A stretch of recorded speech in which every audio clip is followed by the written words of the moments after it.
ചേട്ടാ നമസ്കാരം. നമസ്കാരം. ഈ അമേരിക്ക യുക്രൈൻ റഷ്യ യുദ്ധം നിർത്തും എന്ന് പറഞ്ഞെങ്കിലും നടന്നിട്ടില്ല. ഇപ്പോൾ നാറ്റോയും കൂടെ യുദ്ധത്തിലേക്ക് വലിച്ചഴയ്ക്കാനായിട്ട് റഷ്യ ശ്രമിച്ചുകൊണ്ടിരിക്കുകയാണ്. അപ്പോൾ ട്രംപ് പറഞ്ഞു, ഒരു കാര്യം ചെയ്യൂ, മൊത്തത്തിൽ നമുക്ക് ഇറങ്ങാം എന്നുള്ള രീതിയിലേക്ക് സെലൻസ്കിയോട് പറഞ്ഞിരിക്കുന്നത്, നിങ്ങൾ ഇനി സ്ഥലം വിട്ടു കൊടുക്കേണ്ട ആവശ്യമൊന്നുമില്ല, നാറ്റോ നിങ്ങൾക്ക് സംരക്ഷണം തന്നോളൂ എന്ന് ട്രംപ് ഇങ്ങനെ പറയുന്നൊരു സാഹചര്യം ഉണ്ടായി. അങ്ങനെ ഉണ്ടായ ഒരു സാഹചര്യത്തിനിടയിൽ ഈ നാറ്റോയുടെ വിമാന അതിർത്തികൾ നിരന്തരം നാറ്റോ രാജ്യങ്ങളുടെ റഷ്യ ലംഘിക്കുന്നുണ്ട്. അപ്പോൾ അങ്ങനെ ഇനി ലംഘിച്ചു കഴിഞ്ഞാൽ നിങ്ങൾ ഒരു കാര്യം ചെയ്ത് വെടിവെക്കൂ എന്നാണ് അമേരിക്കയും നാറ്റോ രാജ്യങ്ങളെല്ലാം കൂടെ സംയുക്തമായി ചേർന്നിരുന്ന് ഇപ്പോൾ തീരുമാനത്തിലെത്തിയിരിക്കുന്നത്. അപ്പോൾ റഷ്യ ഇപ്പോൾ അവർക്കൊരു താക്കീതുമായിട്ട് രംഗത്തെത്തിയിരിക്കുകയാണ്. അങ്ങനെ വെടിവെച്ചു കഴിഞ്ഞാൽ നിങ്ങൾ കാണാൻ പോകുന്നത് ഒരു മൂന്നാം ലോക മഹായുദ്ധമായിരിക്കും എന്ന് റഷ്യ ഇപ്പോൾ കൃത്യമായിട്ട് പറഞ്ഞിട്ടുണ്ട്. റഷ്യ അങ്ങനെ ട്രംപിന് ഒരു വാണിംഗ് കൊടുക്കുന്നു, നാറ്റോയ്ക്ക് ഒരു വാണിംഗ് കൊടുക്കുന്നു. ഇതിന്റെ പിന്നാലെ ട്രംപിന് വേറൊരു തലവേദന കൂടെ വരുന്നുണ്ട്. എന്താ അറിയോ? ഇപ്പൊ ഈ അറബ് നാറ്റോ എന്ന് പറഞ്ഞൊരു സാധനം സൈഡിൽ രൂപീകരിച്ചിട്ടുണ്ടല്ലോ, അതിനൊരു സമ്മർദ്ദം വരുന്നുണ്ട്. അപ്പൊ ട്രംപ് അതിന് വഴങ്ങുന്നു എന്നുള്ള റിപ്പോർട്ടുകളാണ് വരുന്നത്. നമ്മുടെ മാധ്യമങ്ങളൊക്കെ ഇസ്രായേലിന് തിരിച്ചടി, ഇവിടെയുള്ള സുഡാപ്പികളൊക്കെ കണ്ടോടാ അറബ് നാറ്റോയുടെ പവർ കണ്ടോടാ എന്നൊക്കെ പറഞ്ഞാണ് ഇവിടെ പ്രചരണം ആരംഭിച്ചിരിക്കുന്നത്. കാരണം ഇസ്രായേലിനോട് ട്രംപ് പറഞ്ഞു, ഇത്രേ നിങ്ങൾ ഒരു കാര്യം ചെയ്യും, നിങ്ങൾ ആ വെസ്റ്റ് ബാങ്ക് ഒന്നും കീഴടക്കാനായിട്ട് പോകണ്ട, നമുക്ക് എങ്ങനെയെങ്കിലും അനുനയത്തിൽ പോകാം, അറബ് നാറ്റോ എത്തിയിട്ടുണ്ട് എന്നൊക്കെയുള്ള ഒരു വാർത്തകൾ വേറൊരു സൈഡിൽ ട്രംപിന് തലവേദനയായിട്ട് വരുന്നു. അതിനിടയിൽ ട്രംപിന് നിരന്തരം തലവേദന കൊടുക്കുന്ന, ഒരുപക്ഷെ ഏറ്റവും കൂടുതൽ തലവേദന കൊടുക്കുന്ന ഒരു മനുഷ്യനാണ് നരേന്ദ്രമോദി എന്ന് നമുക്ക് എല്ലാവർക്കും അറിയാം. ഇവിടുന്ന് പീയൂഷ് ഗോയൽ അമേരിക്കയിലേക്ക് പോയിട്ടുണ്ട്. അമേരിക്കയിലേക്ക് പോയിട്ട് ചർച്ചയ്ക്കാണ് പോയത്. കൂനിന്മേൽ കുരു എന്ന് പറയുന്നത് പോലെ കൂടുതൽ എണ്ണ നമ്മുടെ റഷ്യയിൽ നിന്ന് മേടിക്കുമെന്ന് പറയുകയാണ്. പോരാത്തതിന് ഇനി നിങ്ങൾ എന്തെങ്കിലും ഒരു കൊനിഷ്ട് കാണിച്ചാൽ നമ്മൾ വെനിസ്വേലയുടെ കയ്യിൽ നിന്ന് എണ്ണ മേടിക്കുമെന്ന് പറയുകയാണ്. അപ്പൊ ഈ വെനിസ്വേലയുടെ കയ്യിൽ നിന്ന് എണ്ണ മേടിക്കും എന്ന് പറയുമ്പോൾ ട്രംപിന് റഷ്യയുടെ കയ്യിൽ നിന്ന് മേടിച്ചാൽ പിന്നെയും കുഴപ്പമില്ല എന്നുള്ള രീതിയിലേക്ക് ട്രംപ് വരും. കാരണം ഈ വെനിസ്വേല എന്ന് പറയുന്ന രാജ്യം, അവിടെയുള്ള നമ്മുടെ അവിടുത്തെ ഭരണാധികാരി, പുള്ളിയുടെ പേര് എനിക്ക് പെട്ടെന്ന് കിട്ടുന്നില്ല, എന്തോ ഒരു പേരാണ്, എന്തോ മാസഡോണയോ അങ്ങനെ എന്തോ ഒരു പേരാണ് പുള്ളിയുടെ.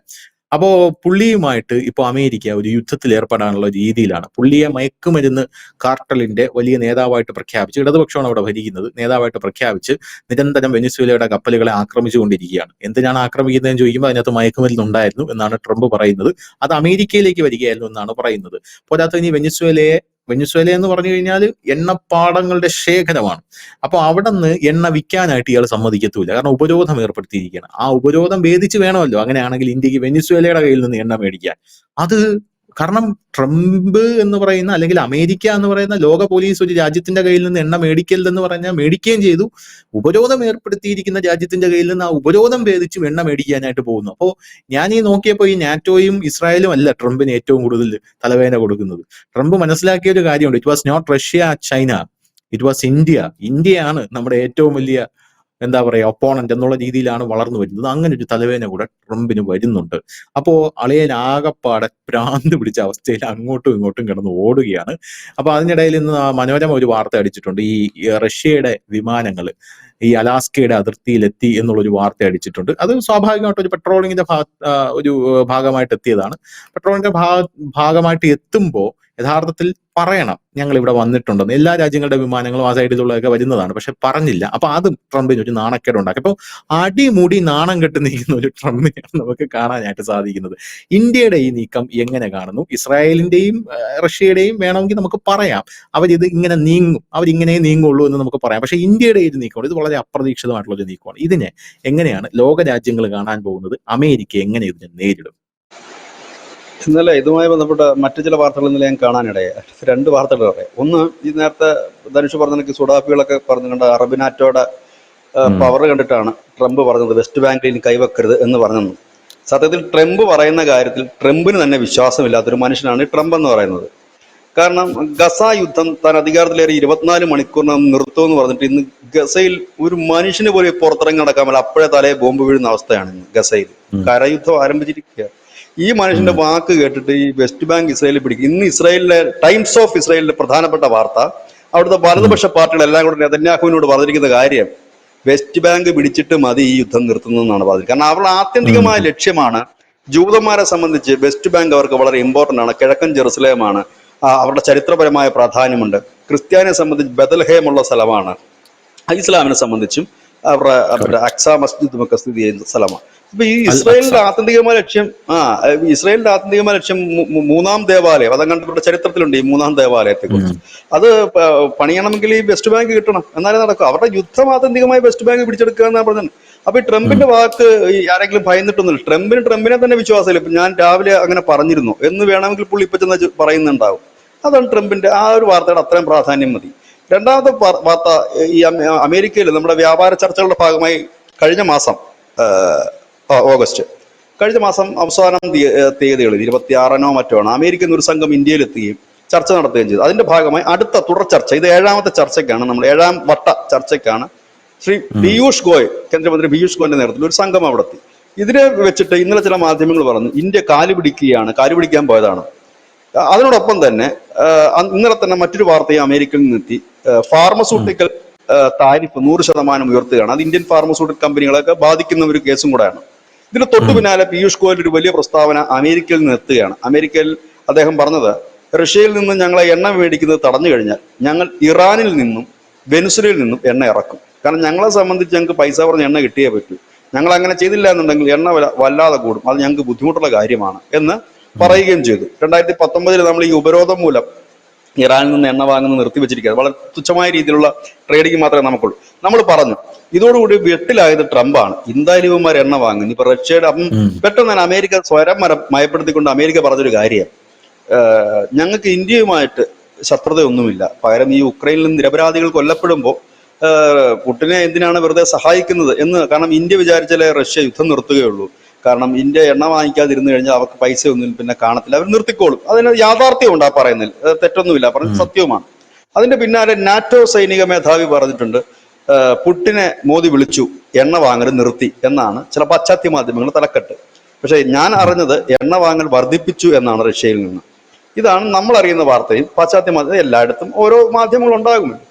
ഇതാണ് കാര്യങ്ങൾ, ഈ രണ്ട് വാർത്ത. അതിനിടയ്ക്ക് എസ് ജയശങ്കർ UN ഐക്യരാഷ്ട്രസഭയിൽ അദ്ദേഹം ഇന്നലെ പങ്കെടുത്ത ഒരു മീറ്റിംഗിൽ അദ്ദേഹം പറഞ്ഞു, ഞങ്ങൾക്കുള്ള ഊർജ്ജ പ്രതിസന്ധിയുണ്ട്, പിന്നെ ഭീകരവാദം അതിനെക്കുറിച്ച് ആരും വലുതായിട്ട് ചർച്ച ചെയ്യുന്നില്ല, പിന്നെ ഈ ഇരട്ടത്താപ്പുകൾ ഞങ്ങൾ അംഗീകരിക്കില്ല, അവർക്ക് ചെയ്യാം ഇവർക്ക് ചെയ്യണ്ട എന്നുള്ള ഇരട്ടത്താപ്പുകൾ അംഗീകരിക്കാൻ കഴിയില്ല എന്ന് പറഞ്ഞത് അമേരിക്കയെ തന്നെ ലക്ഷ്യം വെച്ചുകൊണ്ട് തന്നെയാണ് പറഞ്ഞത്. ഇതിനിടയിലാണ് തുർക്കി ഉൾപ്പെടെയുള്ള രാജ്യങ്ങൾ, തുർക്കിയും അവരുടെ യുദ്ധവിമാനങ്ങൾ എസ്റ്റോണിക്കയിലേക്ക് അയച്ചു കഴിഞ്ഞിരിക്കുന്നു. കാരണം തുർക്കി നാറ്റോ സഖ്യത്തിന്റെ ഭാഗമാണ്. ഇതിനിടയിലാണ് റഷ്യ അറഞ്ഞം പുറഞ്ഞം നാറ്റോ സഖ്യത്തിന് മുകളിൽ കൂടെ ഡ്രോണുകളും ജെറ്റുകളും മറ്റും പായിക്കുന്നത്. ഇപ്പോൾ ട്രംപ് പറഞ്ഞിരിക്കുന്നു ഇനി അങ്ങനെ വിമാനം വന്നാൽ വെടിവെച്ചിടാൻ. അപ്പോൾ ഫ്രാൻസിലുള്ള റഷ്യയുടെ സ്ഥാനപതി പറഞ്ഞിരിക്കുന്നത് അങ്ങനെ എന്തെങ്കിലും സംഭവിച്ചാൽ, അതായത് ചുരുക്കി പറഞ്ഞാൽ പച്ച മലയാളത്തിൽ പറഞ്ഞാൽ ട്രംപിന്റെ വാക്കും കേട്ട് ഞങ്ങളുടെ വിമാനം എങ്ങാനും വെടിവെച്ചാൽ സർവനാശമായിരിക്കും ബലം, യുദ്ധം ഉറപ്പാണ് എന്ന്. ഞാനിത് മുമ്പ് പലപ്പോഴും പറയുന്നുണ്ട്, ഈ ചാനലിൽ തന്നെ നമ്മൾ മുമ്പും ചർച്ചകൾ പറഞ്ഞിട്ടുണ്ട്. പുടിന്റെ ലക്ഷ്യം ഇതെല്ലാവരെയും കൂടി ഇതിൽ വലിച്ചിടുകയാണ്. കാരണം ഇത് എല്ലാവരെയും കൂടെ വലിച്ചിട്ടെങ്കിൽ മാത്രമേ ഇതൊരു കോംപ്രമൈസിലേക്ക് പോവുകയുള്ളൂ എന്നുള്ളതാണ് മറ്റൊരു യാഥാർത്ഥ്യം. ഇതിനിടയിൽ ചൈന പിടിമുറുക്കുന്നു. കാരണം ചൈനയ്ക്ക് ആത്യന്തികമായ ലക്ഷ്യമുണ്ട്. ചൈനയുടെ ലക്ഷ്യം 2027 മുമ്പ് തായ്വാൻ സ്വന്തമാക്കുക എന്നുള്ളതാണ്. അതവർ പ്രതിജ്ഞ ചെയ്തിട്ടുള്ള കാര്യമാണ്, പബ്ലിക്കായിട്ട് പറഞ്ഞിട്ടുള്ള കാര്യമാണ്, ജനത്തിന് ഉറപ്പ് കൊടുത്തിട്ടുള്ള കാര്യമാണ്. അതിനു വേണ്ടിയിട്ടുള്ള മുന്നൊരുക്കം അവരും നടത്തുന്നു. ഇതിന്റെ ഇടയിൽ ഈ ട്രംപ് ഇന്ത്യ ഇനി എന്തൊക്കെ തരത്തിൽ പ്രഷർ ചെലുത്താമെന്നാണ് ആലോചിച്ചുകൊണ്ടിരിക്കുന്നത്. നമുക്ക് 50% പിഴ ചുമത്തിയതിന് പിന്നാലെ ഇപ്പൊ ഫാർമസ്യൂട്ടിക്കൽ രംഗത്തിന് നമുക്ക് വലിയ രീതിയിൽ അത് എങ്ങനെയാണ് അമേരിക്കക്കാരെ ബാധിക്കുക എന്നുള്ളത് കണ്ടറിഞ്ഞ് അറിയണം. കാരണം ചീപ്പ് റേറ്റിന് കിട്ടുന്ന മരുന്നായിരുന്നു ഇന്ത്യൻ മരുന്ന്. ഇനി എങ്ങനെയാണ് എന്നുള്ളത് കണ്ടറിയണം. അതിന്റെ ബാക്കി ഡീറ്റെയിൽസ് ഒന്നും വന്നിട്ടില്ല. ഞാൻ ഈ CNN മറ്റുമൊക്കെ പരിശോധിക്കുമ്പോൾ അവരിത് പറയുന്നത് ഏതൊക്കെ മരുന്നിനാണ് എന്ന് പറയുന്നില്ല. കാരണം ഈ ജനറിക് മെഡിസിൻസ് ഉണ്ട്, കൂടുതലായി ഉപയോഗിക്കുന്ന ചെറിയ മരുന്ന്. അപ്പൊ അതിനാണോ ഇനി അത് പ്രധാനപ്പെട്ട ഏതെങ്കിലും മറ്റു മരുന്നുകൾക്കാണോ, അതിന് സെപ്പറേറ്റ് ഓരോ മരുന്നിനുമുണ്ടോ എന്നൊക്കെ ഉള്ളത് പരിശോധിക്കേണ്ടതായിട്ടുണ്ട് എന്നാണ്. കാരണം ഇത് നമ്മൾ നേരത്തെ തന്നെ പ്രതീക്ഷിച്ചത്. അതായത് നമ്മളുടെ രാജ്യം എപ്പോഴും പ്രതീക്ഷിക്കുന്നത് അമേരിക്ക നമ്മളെ ഒരു ഉപരോധം പ്രഖ്യാപിക്കുമെന്ന് തന്നെയാണ്. അല്ലാതെ ഇടയ്ക്കിടയ്ക്ക് വെക്കുന്ന ഈ താരിഫല്ല. കാരണം അതൊരു കാരണം ഇത് രാജ്യങ്ങൾ തമ്മിലുള്ള വിഷയമാണ്. അപ്പൊ സ്വാഭാവികമായി തന്നെ അതുണ്ടാകാം. പിന്നെ ട്രംപിന്റെ കാര്യമായതുകൊണ്ട് ഇപ്പൊ പറയുന്ന നാളെ പറയണമെന്നില്ല. ഇവരെല്ലാവരും ഈ ഒരു സാഹചര്യത്തിൽ നിൽക്കുമ്പോഴാണ് അമേരിക്ക അവരുടെ സൈനിക ശക്തി മുഴുവൻ ഇപ്പോൾ റഷ്യക്ക് ചുറ്റും വിന്യസിക്കാനുള്ള തീരുമാനമെടുത്ത് നാറ്റോയ്ക്ക് അതിനുള്ള ഉത്തരവും കൊടുത്തു. നാറ്റോ സഖ്യം ഇപ്പോൾ എന്താണ് ചെയ്യുന്നത്? തുർക്കിയുടെ വിമാനങ്ങൾ പുറപ്പെട്ടു കഴിഞ്ഞിരിക്കുന്നു, എസ്റ്റോണിക്കയിൽ എത്തിക്കഴിഞ്ഞിരിക്കുന്നു. അതായത് നാറ്റോ സഖ്യം എല്ലായിടത്തും യുദ്ധസമാനമായ സാഹചര്യത്തിൽ അണിനിരക്കുകയാണ്. ഇന്ന് അമേരിക്കയിലെ സൈനിക മേധാവി, ഇത് അവരുടെ ഈ അമേരിക്കയുടെ ചരിത്രത്തിൽ വളരെ അപൂർവമാണെന്നാണ് പറയുന്നത്. ലോകത്തെമ്പാടുമുള്ള അവരുടെ സൈനിക മേധാവിമാരുടെ ഒരു അടിയന്തര യോഗം ഇന്ന് വിളിച്ചു ചേർത്തിട്ടുണ്ട് അമേരിക്കയിൽ അവരുടെ സൈനിക മേധാവി. ഉം, കാരണം ഉം. അവർക്ക് എല്ലായിടത്തും ഉണ്ട് അവരുടെ സൈനിക മേധാവികളുണ്ട്. ഓരോ ഇപ്പൊ വിവിധ രാജ്യങ്ങളിലൊക്കെ ഉള്ള അവരുടെ യൂണിറ്റിനൊക്കെ ഓരോ മേധാവിമാരുണ്ട്. അവരെ എല്ലാം കൂടെ ഒറ്റയടിക്ക് അങ്ങനെ വിളിച്ച് കൂട്ടുന്ന ഒരു പതിവ് സാധാരണഗതിയിൽ അമേരിക്കയ്ക്കില്ല. പക്ഷെ ഇത്തവണ അത്ര എല്ലാ മേധാവികളും കൂടെ വിളിച്ച് കൂട്ടിയിട്ടുണ്ട്.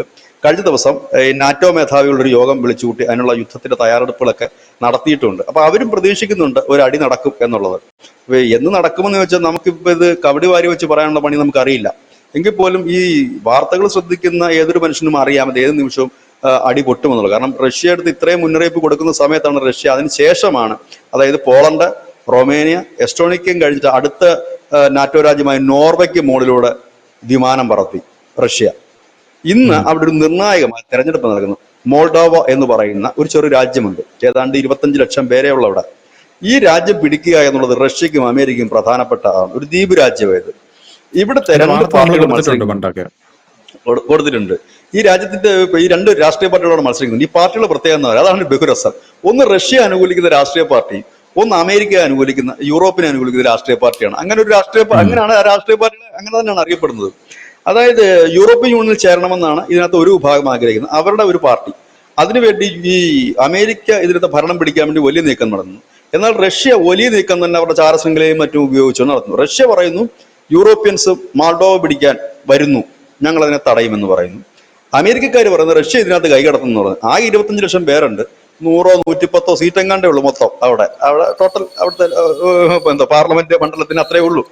അവര് അവിടെ ഇന്ന് തെരഞ്ഞെടുപ്പ് തുടങ്ങിയിട്ടുണ്ട്. അവിടെ തെരഞ്ഞെടുപ്പ് അവിടെ ഏത് പാർട്ടിയാണ് അധികാരത്തിൽ വരുന്നത് എന്നുള്ളത് നിർണായകമാണ്.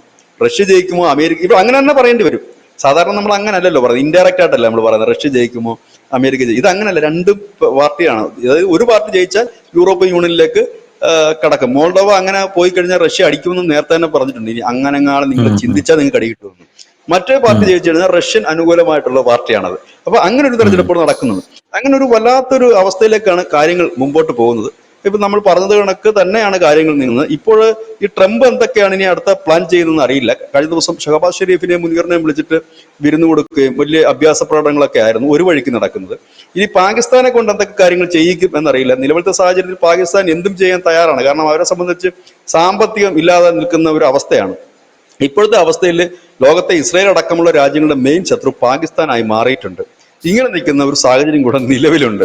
അപ്പൊ അതുകൊണ്ട് എന്താണ് എന്നുള്ളത് കാത്തിരുന്ന് കാണേണ്ടതായി വരും. ഏതായാലും നമ്മുടെ രാജ്യം വലിയ രീതിയിൽ തന്നെ അതിനിടയിൽ നമ്മുടെ രാജ്യത്ത് ചില ജൻസി കലാപം നടത്താനുള്ള ശ്രമങ്ങൾ പലയിടത്തും നടക്കുന്നുണ്ട്. കാരണം ഈ പല വഴിക്ക് ആക്രമണം വരികയും രാജ്യത്തെ അസ്ഥിരപ്പെടുത്താൻ ഇതിനുള്ളിൽ തന്നെ ശ്രമം നടത്തുകയും ചെയ്യുമ്പോഴാണ് രാജ്യം ഒരു വലിയ പ്രതിസന്ധിയിലേക്ക് പോകുന്നത്. ഇത്തരം പ്രതിസന്ധികൾ സൃഷ്ടിക്കുകയാണ് ഇവരുടെ ലക്ഷ്യം.